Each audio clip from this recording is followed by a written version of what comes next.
duyên tình yêu chung được có màu xanh, ta nên ra khỏi đây cùng nhau. Lên mô tô let's go, mấy bạn gái bảo anh là hư này, không nên tương vào tư hay là gió mát em phải keep it cool.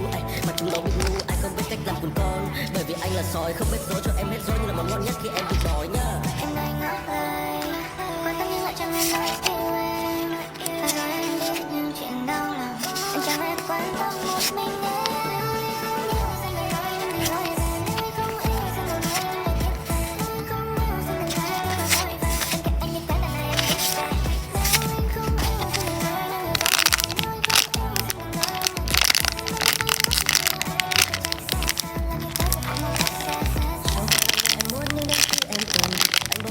Giữ con tồn tại, hay là bên ngoài lại khiến cho